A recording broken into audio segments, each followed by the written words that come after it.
চড়ক শুরু। আর আমাদের পাড়াতেই হয় এই পুজোটা। 4 দিন ধরে বেশ মেলা আনন্দ করে আমাদের পাড়ার সবকটা মানুষ মিলে।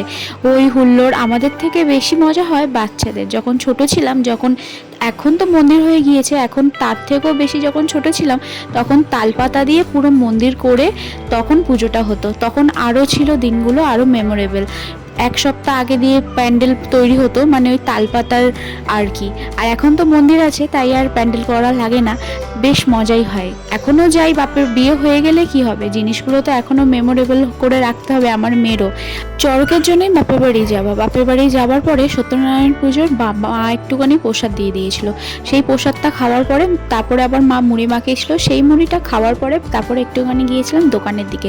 দোকানে যাওয়ার পথে দেখলাম পুজোটা শুরু হয়ে গিয়েছে, তাও ছোটো বোনকে বললাম দাঁড়া একটুখানি চটজলদি দেখে আসি। তো এইবারে বেশি জন হয়নি সন্ন্যাসী, মাত্র 4 জন হয়েছিল।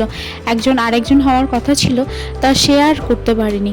তারপর দেখছিলাম বেশ মজা হচ্ছিল। প্রায় 9:30টার পরে ঝাঁপ শুরু হলো। ঝাঁপ শুরু হওয়ার আগে ওই যে বাঁশের প্যান্ডেলটা দেখলে, সেটাই আগে ভালো করে পুজো করে নেওয়া হয়, প্রত্যেকবারেই দেখি। আর এই বছর তো আমার মেয়ের সব কিছুই নতুন নতুন, সবটাই প্রথম আরও বেশি মজা লাগছে। তারপরে ফল ছোড়া হলো।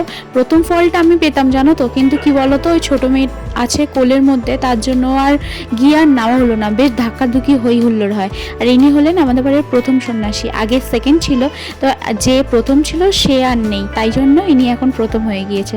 তারপরে ঝাঁপ দেখার পরে বাড়ি গিয়েই উপরি পাওয়া ম্যাগনাম, যে খেতে তো দারুণ লাগেই। তারপরে দেখি খাওয়ার পরে হাত ধুতে গিয়ে আসতে দেখি ছোটো বোনের সাথে মেয়ে ভালোই মারপিট করছে।